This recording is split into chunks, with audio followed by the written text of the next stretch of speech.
Así que vamos a hablar hoy de algo interesante. Recuerden que estuvimos hablando de Josafat, Joás, Josías, Ezequías, Usías, todos ellos descendientes del rey David.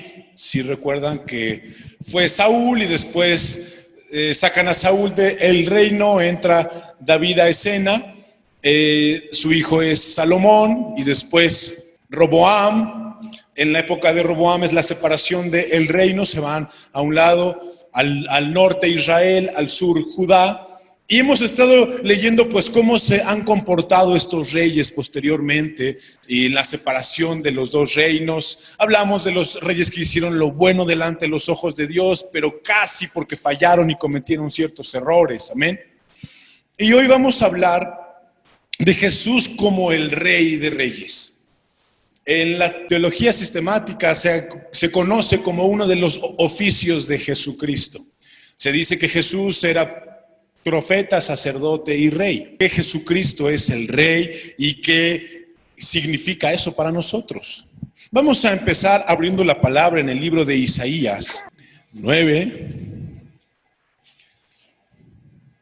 el versículo 6 y el versículo 7. Porque un niño nos es nacido, hijo nos es dado, y el principado sobre su hombro, y se llamará su nombre admirable, consejero, Dios fuerte, Padre eterno, príncipe de paz. Lo dilatado de su imperio y la paz no tendrán límites. Sobre el trono de David y sobre su reino, disponiéndolo y confirmándolo en juicio y en justicia desde ahora y para siempre. El celo de Jehová de los ejércitos hará esto. Amén. Dice Isaías, la palabra, un niño nos es nacido, está hablando de nuestro Señor Jesucristo, y su nombre será admirable, consejero, Dios fuerte, Padre eterno, y habla que va a ser un rey. Dice, lo dilatado de su imperio y la paz no tendrán límites. Sobre el trono de David y sobre su reino se sentarán. Hablando de que Jesucristo iba a tener la figura de rey. ¿Estamos? Esto ocurre y lo leemos en la historia más común, está en Mateo 2, en el versículo 1 en adelante. Dice, cuando Jesús nació en Belén de Judea, en días del rey Herodes, vinieron del oriente a Jerusalén unos magos, diciendo, ¿dónde está el rey de los judíos que ha nacido? Porque su estrella hemos visto en el oriente y venimos a adorarle. Pues tú conoces toda la historia, ahorita nada más queremos leer esta parte de aquí. Dice la palabra que vienen unos magos de oriente y le dicen a Herodes, en ese momento rey de Judá, oye, ¿en dónde nació el rey de Israel? Y dice, porque ya vimos su estrella, está en el cielo, quiere decir que ya viene o que ya nació, que ya está aquí. ¿No sabes? Pues le preguntaban a la peor persona posible, ¿no? Pero finalmente el Señor ahí los guió. ¿Estamos claros? En Isaías nos dice que iba a nacer un niño y ese niño iba a ser Dios y ese niño iba a tener el título de rey. Y cuando leemos acerca de él y los magos de Oriente se refieren a él buscando al nuevo rey. Amén. En Zacarías 9, en el versículo 9, alégrate mucho, hija de Sión. Da voces de júbilo, hija de Jerusalén. He aquí tu rey vendrá a ti, justo y salvador, humilde y cabalgando sobre un asno, sobre un pollino, hijo de asna. Amén. En Zacarías recibe la revelación de que Jesús iba a venir siendo un rey, pero sobre un asno. Y esto sabemos que ocurrió. Recuerdan en Mateo capítulo 21, dice, esto ocurre del 1 al 11. Vamos a leer en el versículo 9. Y la gente que iba delante y la que iba detrás aclamaba diciendo, Hosana al hijo de David. Bendito el que viene en el nombre del Señor, hosana en las alturas. Cuando entró él en Jerusalén, toda la ciudad se conmovió diciendo, ¿quién es este?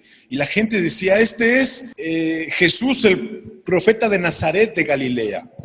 Y cuando se referían a él decían, hosana el hijo de David. La referencia que utiliza la palabra para referir, valga la redundancia, a Jesucristo como el rey, era hijo de David. Vamos a leer 2 de Samuel 7.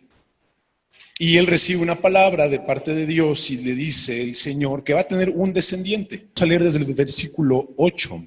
Dice: ahora pues dirás así a mi siervo David: así ha dicho Jehová de los ejércitos: yo te tomé del redil de detrás de las ovejas para que fueseis príncipes sobre mi pueblo, sobre Israel, y he estado contigo en todo cuanto has andado, y delante de ti he destruido a todos tus enemigos. Y te he dado nombre grande como el nombre de los grandes que hay en la tierra. Además, yo fijaré lugar a mi pueblo Israel y lo plantaré para que habite en su lugar y nunca más sea removido, ni los inicuos le aflijan más como al principio. Desde el día en que puse jueces sobre mi pueblo Israel, a ti te daré descanso de todos tus enemigos. Asimismo, Jehová te hace saber que él te hará casa. Y cuando tus días sean cumplidos y duermas con tus padres, yo levantaré después de ti a uno de tu linaje, aquí es a lo que nos referimos, el cual procederá de tus entrañas, y afirmaré su reino. Él edificará casa a mi nombre, y yo afirmaré para siempre el trono de su reino. Yo le seré a él padre, y él me será a mi hijo. Y si él hiciere mal, yo le castigaré con vara de hombres y con azotes de hijos de hombres. Pero mi misericordia no se apartará de él, como la aparté de Saúl, al cual quité de delante de ti.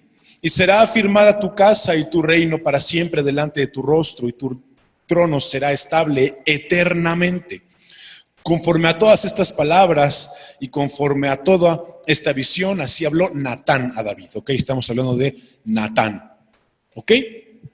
Entonces, mis hermanos, leemos y dice la palabra, y a lo que se referían mucho en el Nuevo Testamento cuando decían hijo de David, se referían a esta escritura, a que iba a venir un nuevo rey, a que iba a venir una persona con ese poder y esa autoridad, pues para restaurar todo Israel. ¿Estamos claros? Podemos leer Daniel 7. Aquí en Samuel veíamos que Dios le decía a David que iba a tener un reino eternamente. Se refiere a lo que iba a acontecer o a lo que nos da a conocer Daniel 13. Miraba yo en la visión de la noche, y aquí con las nubes del cielo venía uno como un hijo de hombre, que vino hasta el anciano de días, y le hicieron acercarse delante de él, y le fue dado dominio, gloria y reino, para que todos los pueblos, naciones y lenguas le sirvieran. Su dominio es dominio eterno, amén, que nunca pasará, y su reino uno que no será destruido. Aquí dice: se me turbó el espíritu a mí, Daniel, en medio de mi cuerpo, y las visiones de mi cabeza me asombraron, amén. Entonces, la revelación que tiene Daniel acerca del tiempo, de lo que iba a ocurrir en el futuro, no solamente se limitaba a las naciones que ya conocemos, a Grecia, a los romanos, a los babilonios, ¿no? Sino se refería también al reino de alguien que iba a ser eterno, que no iba a tener fin, que iba a durar y que iba a tener dominio sobre todas las personas. Jesucristo da testimonio de que eso iba a ocurrir. Antes de pasar a Mateo, mismo en Daniel 7, en el versículo 26. Pero se sentará el juez y le quitará su dominio, para que sea destruido y arruinado hasta el fin. Y que el reino y el dominio y la majestad de los reinos debajo de todo el cielo sea dado al pueblo de los santos del Altísimo, cuyo reino es reino eterno. Y todos los dominios le servirán y obedecerán. Aquí fue el fin de sus palabras. En cuanto a mí, Daniel, mis pensamientos me turbaron y mi rostro se demudó, pero guardé el asunto en mi corazón. Amén. Todo el Antiguo Testamento habla de Jesucristo como rey, de que iba a venir un rey que no tenía las cualidades de los reyes de Judá, que era un rey con aún más calidad, más poder y dominio sobre todas las cosas. Ahora sí, Mateo 24, en el versículo 30, en el versículo 29, para que si apuntaron 30 lo tachen. E inmediatamente después de la tribulación de aquellos días, el sol se oscurecerá y la luna no dará su esplendor y las estrellas caerán del cielo y las potencias de los cielos serán conmovidas. Entonces aparecerá la señal del Hijo del Hombre en el cielo y entonces lamentarán todas las tribus de la tierra y verán al Hijo del Hombre viniendo sobre las nubes del cielo con poder y gran gloria. Y enviará a sus ángeles con gran voz de trompeta y juntará a sus escogidos de los cuatro vientos, desde un extremo del cielo hasta el otro. De la higuera aprended la parábola: cuando ya su rama está tierna y brotan las hojas, sabéis que el verano está cerca. Usted puede leer todo lo que sigue, pero aquí se refiere a eso, ¿ok?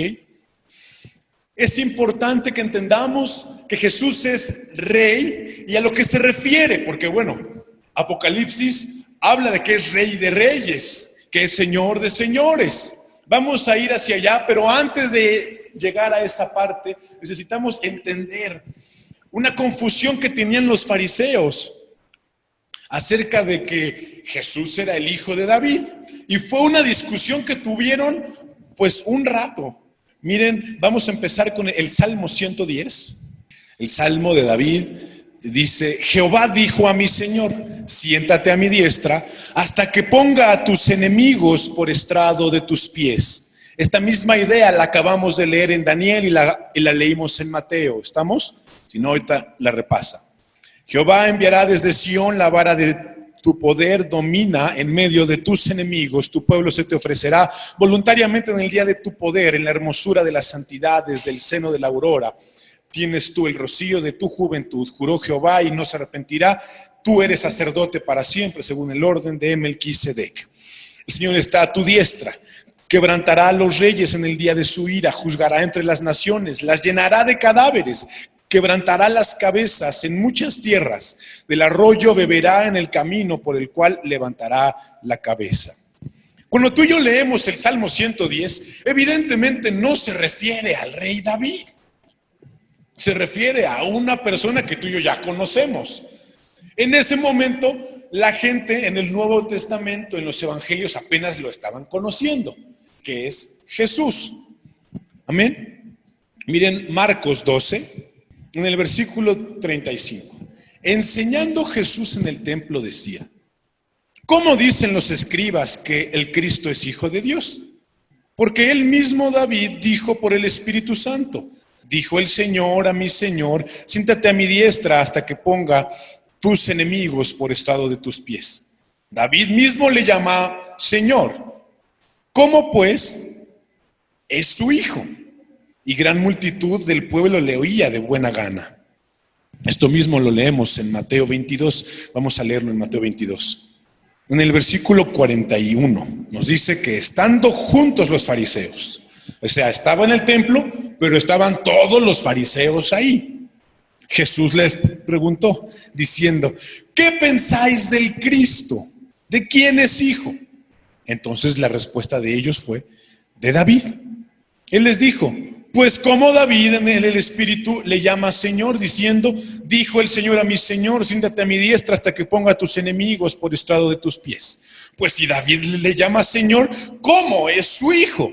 Y nadie le podía responder palabra, ni osó alguno desde aquel día preguntarle más.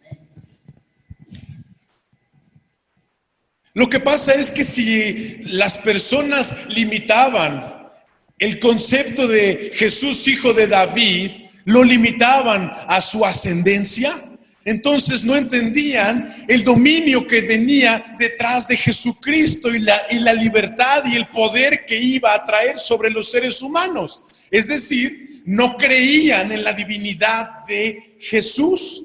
Aunque él decía: yo soy el hijo de David, sí, por mi parte humana, pero yo soy hijo de Dios. Y fue por eso, por él decir hijo de Dios, que lo crucificaron. ¿Sí me doy a entender con esto, mis hermanos? Entonces, si las personas no entendían que no se limitaba a decir mi ascendencia viene del linaje de David, sino que se refería a una metáfora o se refería a una figura de libertad. Los apóstoles lo entienden. Incluso vamos a leerlo en Hechos 2 y después en Hebreos, con el que no se sabe si fue Pablo o alguien más. Que ya muchos dicen que fue Pablo, pero pues no importa. Hechos 2, vamos a leer desde el 33. Así que exaltado por la diestra de Dios y habiendo recibido del Padre la promesa del Espíritu Santo, ha derramado esto por vosotros, esto que vosotros veis y oís. Porque David no subió a los cielos, pero él mismo dice, dijo el Señor a mi Señor, siéntate a mi diestra hasta que ponga a tus enemigos por estrado de tus pies. Sepa pues, ciertísimamente toda la casa de Israel, que a este Jesús a quien vosotros crucificasteis, Dios le ha hecho Señor y Cristo. Amén. El apóstol Pedro entendió que el decir Jesús hijo de David no se refería solamente a que cumplió con la profecía de ser de la tribu de Judá, descendiente de David, sino que se refería a algo más importante. Dice, pues es que miren, si David no subió al cielo, ¿cómo le dice en el Espíritu? Siéntate a la diestra del Padre y espera a que tus enemigos se pongan por estrado de tus pies. Eso de tus enemigos estrado de tus pies es la labor o de las labores más importantes, porque es cuando viene el fin del ministerio de Satanás. Vamos a leer en Hebreos, ahora sí, para que veamos en Hebreos 10, en el versículo 11, hablando del sacerdocio. En Salmo 110 leíamos que le puso por sacerdote según el orden de Melquisedec. Aquí se vuelve a mencionar esta idea. Y ciertamente todo sacerdote está día tras día ministrando y ofreciendo muchas veces los mismos sacrificios que nunca pueden quitar los pecados. Pero Cristo, habiendo ofrecido una vez para siempre un solo sacrificio por los pecados, se ha sentado a la diestra de Dios. Aquí ya está sentado. De ahí en adelante, esperando a que sus enemigos sean puestos por estrado de sus pies. Porque con una sola ofrenda hizo perfectos para siempre a los santificados. Dice la palabra en el libro de Hebreos que el Señor ya está sentado. De hecho, ¿se acuerdan cuando leímos en Efesios que nosotros estamos sentados juntamente con Él en los lugares celestiales? Ya lo repasamos hace unas 3 semanas, ¿no? Entonces ya está ahí, Él ya tiene esa autoridad y dominio sobre todas las cosas, pero aunque está por encima de todas las cosas, todavía no usa de tapete a sus enemigos, en donde sostiene sus pies cuando se sienta. ¿Ustedes tienen o han visto los sillones reclinables? En los que te haces hacia atrás y te sale para sostenerte los pies. Pues algo así, amén. Mateo 15, 22 y después ya leemos Apocalipsis.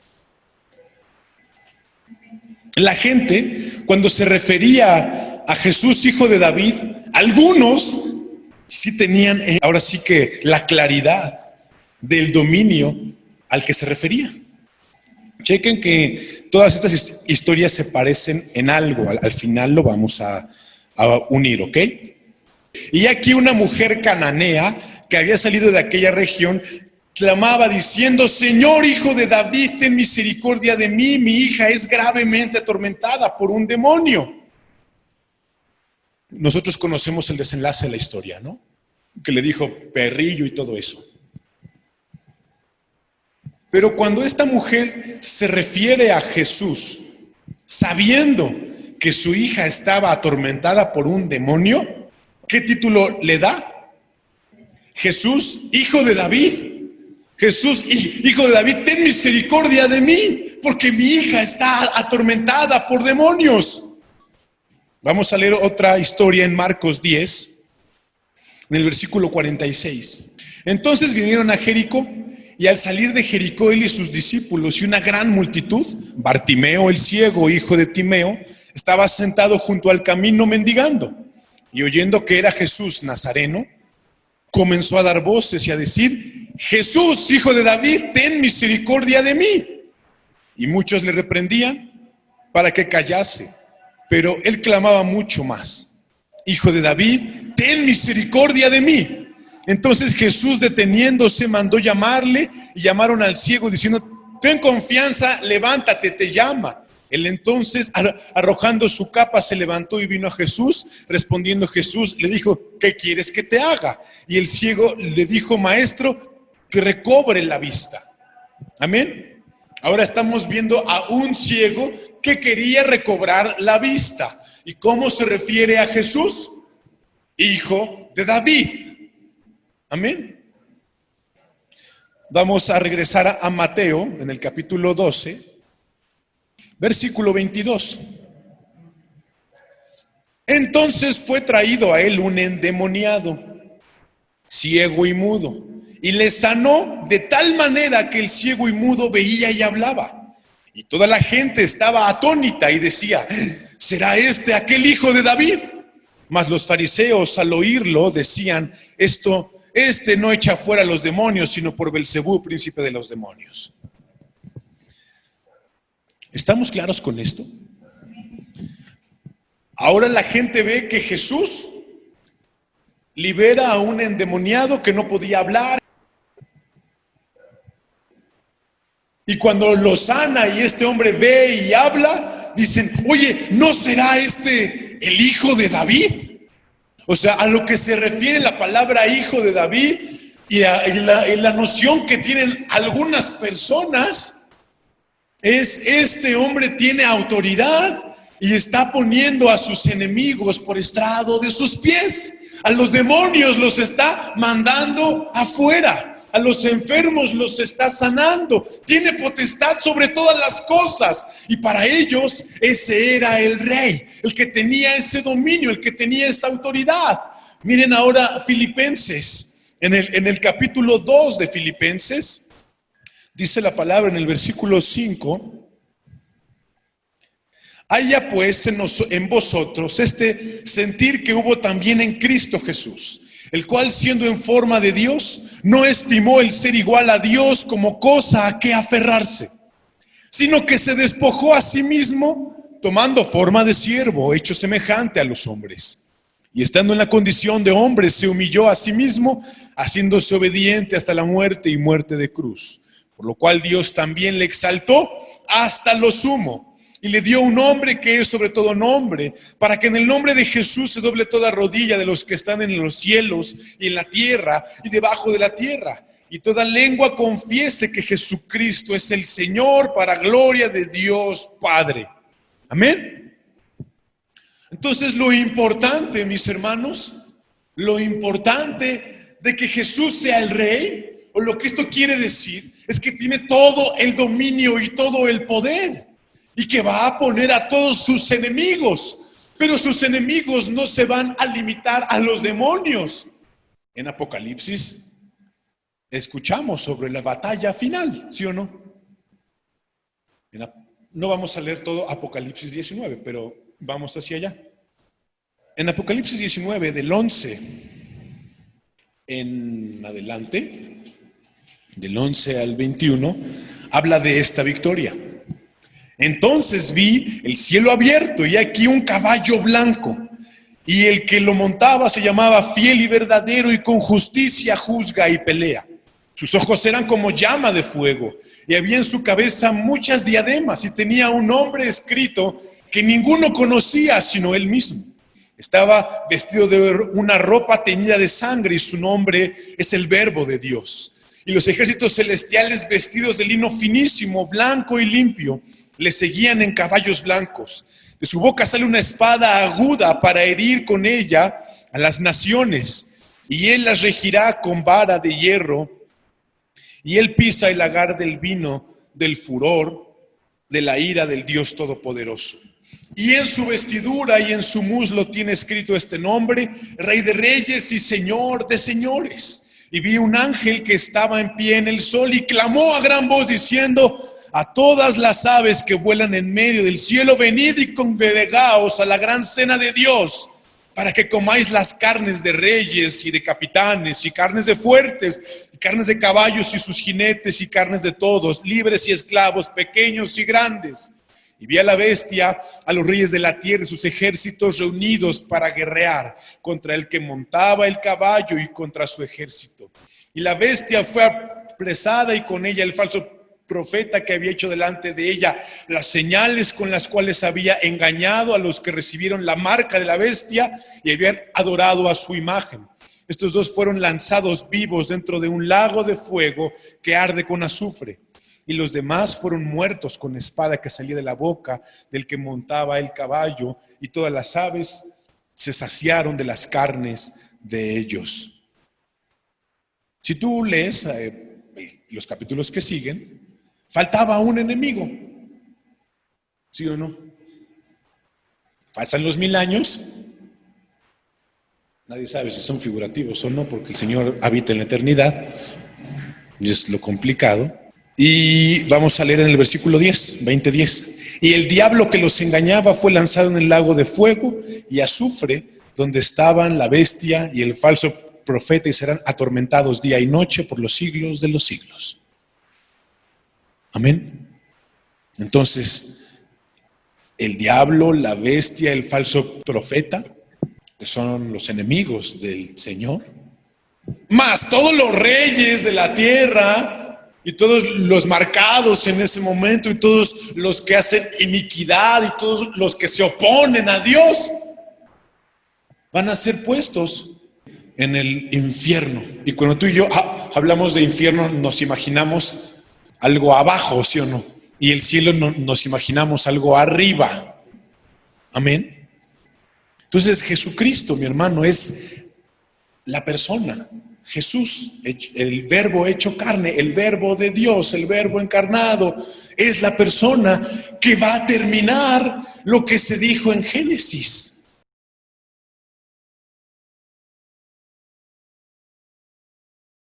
Y sus enemigos, todos sus enemigos, van a estar debajo de sus pies. ¿Estamos claros con esto? Yo estaba pensando, bueno, ¿para qué la figura de los reyes en el Antiguo Testamento? Bueno, precisamente, y ya estuvimos leyendo todo este mes y estos mensajes de Ezequías, de Usías, de Joás, de Josías, etcétera, de reyes que hacían lo recto delante de Dios, pero que se luchaba contra la idolatría. Ya tuvimos 4 mensajes sobre la idolatría. Amén. ¿Quiénes van a luchar a favor de Dios? Hoy en la mañana decíamos, los que lo sirvan, los que lo amen, los que estén meditando en él día y noche. ¿Quiénes van a luchar en su contra? Los idólatras.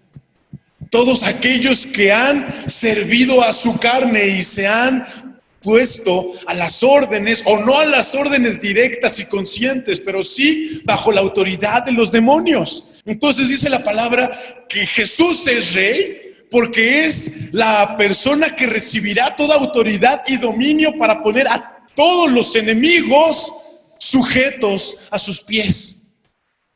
Acuérdate que Dios hizo al hombre para sojuzgar la tierra. ¿Se acuerdan cuando les hablé de mi teoría de que Satanás estaba limitado al tiempo y al espacio? Que esa fue cuando lo saca Dios de los cielos, de la eternidad, y viene una explosión que él mira, y es la explosión que miramos en el inicio del universo, y que se queda cautivo en el tiempo y el espacio. Y cuando leemos en Génesis 1 que la tierra estaba desordenada y vacía, no puede haber desorden si no está Satanás. Y en esa escena entra Adán y Eva. Adán estaba puesto, o el propósito del hombre era someter a Satanás. Pero fallamos, si lo recordamos. Pero vino el segundo Adán, el segundo hombre. Por eso se menciona mucho en el Nuevo Testamento hijo de hombre, y Daniel menciona hijo de hombre también, ¿lo recuerdan? Viene Jesús, el Dios hombre, 100% hombre, 100% Dios, y viene ese hombre. Y cuando leemos en Filipenses, miramos que ese hombre se despoja de su divinidad y se humilla hasta lo sumo. Dios no se sobaja al lugar de Satanás, para él vencerlo. Lo que hace es hacer al hombre que está por debajo de los ángeles. Y un hombre vence a Satanás. Porque es mucho show, ¿no? Uno diría, pues ¿qué onda? Si Jesús, si el Hijo tiene todo el poder, ¿por qué? Ahora, cuando dije bueno, ustedes ya escucharon el mensaje. Cuando digo que el universo inicia como la cárcel de Satanás temporal y espacial, no quiere decir que Satanás lo creó. El Hijo creó este universo, todo lo que hay en él, y por él subsiste. Entonces, cuando viene Jesucristo, el Verbo hecho carne, es un hombre. Y es un hombre, aunque también es Dios, pero es un hombre el que pone a Satanás en su lugar, en términos de jerarquización. O sea, Dios, en su santidad, no se va a sobajar al lugar de Satanás para vencerlo. Pero si crea una especie inferior a los ángeles, que somos los hombres, y los hombres vencen a ese ángel caído, Dios le da un nombre que es sobre todo nombre. Aleluya. Por eso es que Jesús es rey. Pero un rey tiene súbditos y tiene gente que pelea por él. Miren Juan 18. Recuerden que hoy no vamos a acabar de hablar de Jesús el rey, para que no piensen que ya leyeron suficiente. Toda la siguiente semana, miércoles, viernes, domingo en la mañana y domingo en la tarde, sobre Jesús, Rey de Reyes y Señor de Señores. Amén. Entonces, vamos a leer ahorita Juan 18, versículo 33. Está Jesús frente a Pilato. Entonces Pilato volvió a entrar en el pretorio y llamó a Jesús y le dijo: ¿eres tú el rey de los judíos? Jesús le respondió: ¿dices tú esto por ti mismo o te lo han dicho otros de mí? Le dio la oportunidad, mi hermano. ¿Y qué contesta el abusado de Pilato? ¿Soy yo acaso judío? Tu nación y los príncipes y los principales sacerdotes te han entregado a mí. ¿Qué has hecho? Respondió Jesús: mi reino, o sea, si soy rey, y por consecuencia, mi reino no es de este mundo. Si mi reino fuera de este mundo, mis servidores pelearían para que yo no fuera entregado a los judíos. Pero mi reino no es de aquí. Le dijo entonces Pilato: ¿luego eres tú rey? Respondió Jesús: tú dices que yo soy rey. Yo para esto he nacido y para esto he venido al mundo, para dar testimonio a la verdad. Todo aquel que es de la verdad oye mi voz. Le dijo Pilato: ¿qué es la verdad? Y cuando hubo dicho esto, salió otra vez a los judíos y les dijo: yo no hallo en él ningún delito. Nos pasamos al 19, a Juan 19, versículo 10. Entonces le dijo Pilato: ¿a mí no me hablas? ¿No sabes que tengo autoridad para crucificarte y que tengo autoridad para soltarte? Respondió Jesús: ninguna autoridad tendrías contra mí si no te fuese dada de arriba. Por tanto, el que a ti me ha entregado mayor pecado tiene. Le dice Jesús varias cosas interesantes. El versículo 17 ya lo estudiamos acerca de Jesús es la verdad. Y hablamos igual como 4 mensajes de la verdad. La hermana Perlita estuvo subiendo sus resúmenes de la verdad. Amén. Pero lo interesante hoy es que le dice Pilato: ¿eres rey? Y le dice: ¿lo dices por ti o porque alguien más te lo dijo? Y dijo: pues ¿tú qué crees? Yo no soy judío. ¿Eres rey o no eres rey? Y le dice: mira, mi reino no es de aquí. Dice: si mi reino fuera de aquí, no me podría ni siquiera ver. Imagínate, mi hermano,